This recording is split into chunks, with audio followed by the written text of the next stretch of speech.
मात्र 12 बीघा खेत और एक बेटे ने मिटा दिया अपना पूरा वंश। कुल्हाड़ी से माँ बाप और बहन को मौत के घाट उतार कर 2 मिनट में रच दी खौफ की वो दास्तान जिसे सुनकर पूरा गांव सन्नाटे में डूब गया। यूपी के गाजीपुर जिले में एक युवक ने 12 बिस्वा खेत के लिए माँ बाप और बहन को दौड़ा दौड़ा कर कुल्हाड़ी से काट डाला।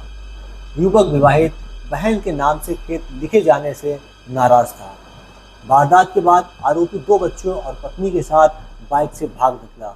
आदाब, नमस्कार, सत श्री अकाल दोस्तों, खबर स्टोरी के इस एपिसोड में आपका स्वागत है। ये सच्ची घटना है 27 जुलाई 2025 की गाजीपुर शहर कोतवाली के डलिया गांव की यादव बस्ती की। रविवार को दोपहर जो कुछ हुआ ऐसा ना तो कभी किसी ने कल्पना की थी और ना ही कभी ऐसा हुआ था। रविवार की दोपहर में गांव में सब कुछ सामान्य था, लेकिन बहन के नाम पर खेत किए जाने से नाराज 32 वर्ष अभय यादव उर्फ भुट्टन ने 2 मिनट के अंदर करीब 15 फीट के दायरे में 35 वर्ष विवाहित बहन कुसुम, 70 वर्ष पिता शिवराम यादव और 65 वर्ष मां जमुनी देवी की लाशें बिछा दी। 9 अगस्त को रक्षाबंधन की तैयारी में बहन कुसुम जुटी हुई थी। हत्यारोपी अभय कुसुम का अकेला सगा भाई था। शिवराज यादव का मुख्य मार्ग पर गांव में भी एक मकान है। वहीं से करीब 50 किलोमीटर दूर खेत में निर्माणाधीन घर और पशुपालन है। यहीं पर वह मवेशियों की देखभाल करते थे। परिवार का खाना पीना भी यहीं होता था। रोजाना की तरह बहू मुन्नी ने खाना बनाया और परिवार के लोगों ने उसे खाया। इसके बाद वह अपनी सास जमुनी देवी के साथ कमरों की गोबर से लिपाई कर रही थी। इधर बहन को खेत की रजिस्ट्री करने पर अभय अपने पिता से झगड़ रहा था। बहू भी सास से झुझला रही थी। इसी बीच बात बढ़ गई। इत्तेफाक से कुसुम स्कूटी से वहां पहुंच गई। वह स्कूटी पुराने घर पर खड़ी कर निर्माणाधीन मकान की तरफ बढ़ी रही थी। तभी अभय कुल्हाड़ी लेकर अपनी बहन के ऊपर दौड़ पड़ा। अभय को देखते हेलमेट पहने कुसुम धान के खेतों की तरफ भागी, लेकिन अभय ने कुल्हाड़ी से कई वार कर बहन को मार डाला। ये देख बचाने के लिए दौड़े 70 वर्षीय पिता शिवराम को भी अभय ने कुल्हाड़ी से काट डाला। चीख पुकार पर लिपाई कर रही मां जमुनी देवी भी गिरते पड़ते झोपड़े से निकली ही थी कि उनकी भी अभय ने हत्या कर दी। खूनी खेल खेलकर हत्यारोपी बाइक से पत्नी और बच्चों के साथ मुख्य मार्ग से भाग निकला।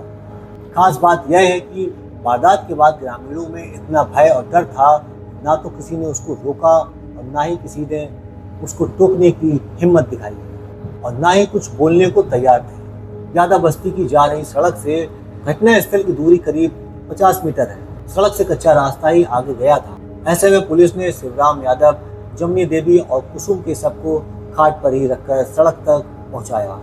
मुख्य सड़क पर पिकअप में तीनों शवों को रखने के बाद पुलिस रवाना हो गई। वहीं इलाके के चट्टी चौराहों पर लोगों की जुबान पर हत्याकांड की ही चर्चा बनी हुई थी। हर कोई इस घटना से आहत दिखाई पड़ा।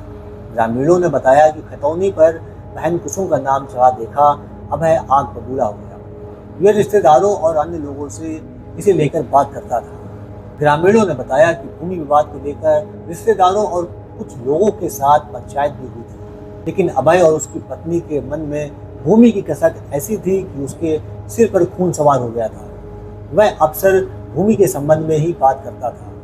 दोनों किसी से ज्यादा मतलब नहीं रखते थे, गाँव वालों से कट कर रहते थे। पुलिस ने शिवराम यादव के चचेरे भाई ग्राम चौकीदार अमरनाथ यादव की तहरीर पर हत्या का मुकदमा दर्ज किया।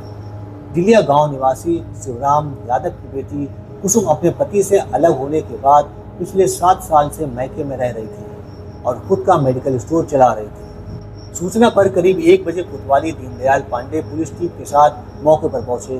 तीनों शवों को करीब 3 बजे पोस्टमार्टम के लिए भेजा गया। पुलिस ने घटनास्थल से कुल्हाड़ी, खुरपी, मोबाइल फोन और चप्पलों को कब्जे में लेकर जांच शुरू कर दी। फॉरेंसिक टीम ने भी जांच की। पुलिस कप्तान डॉक्टर ईरज राजा, एसपी सिटी ज्ञानेंद्र प्रसाद और सीओ सिटी शेखर सेंगर भी मौके पर पहुंचे और ग्रामीणों से पूछताछ की। अगले दिन पोस्टमार्टम में सामने आई बर्बरता। तीनों का पोस्टमार्टम हुआ तो पता चला कि अभय यादव उर्फ भुट्टन ने पिता पर 9, बहन पर 7 और मां पर 3 वार कर हत्या की थी। घटना के दूसरे दिन तीनों शव मैचुरी हाउस से पोस्टमार्टम हाउस पहुंचे, जहां शाम 3 बजे पोस्टमार्टम शुरू हुआ। पोस्टमार्टम हाउस के सूत्रों के मुताबिक सबसे पहले शिवराम यादव का पोस्टमार्टम हुआ। मृतक शिवराम यादव के शरीर के 9 जगहों पर चोट के निशान थे। शिवराम के सिर, पीठ और गर्दन पर गहरे चोट के निशान थे। इसके बाद कुसुम यादव का पोस्टमार्टम कराया गया। मृतक के शरीर पर चोट के 7 निशान थे। उसकी गर्दन पर भी चोट के गहरे निशान थे। गर्दन पर गहरे चोट के निशान तो थे ही, दोनों बाहों और कंधों पर भी कुल्हाड़ी के घाव गहरे थे। अंत में जमुनी देवी का पोस्टमार्टम हुआ। उनके शरीर पर 3 निशान थे। गर्दन पर गहरे चोट के निशान तो थे ही, दोनों बाहों और कंधों पर भी कुल्हाड़ी के घाव गहरे थे। पोस्टमार्टम के बाद पुलिस ने तीनों शवों को रिश्तेदारों को सुपुर्द कर दिया। पोस्टमार्टम के बाद किया गया अंतिम संस्कार। दोस्तों, इस पूरी घटनाक्रम को सुनाने का उद्देश्य किसी को परेशान करना या किसी का दिल दुखाना नहीं है, बल्कि आपको जागरूक करना और आपको होशियार रखना है। मिलते हैं खबर स्टोरी के किसी नए एपिसोड में। जब तक अपना ख्याल रखें।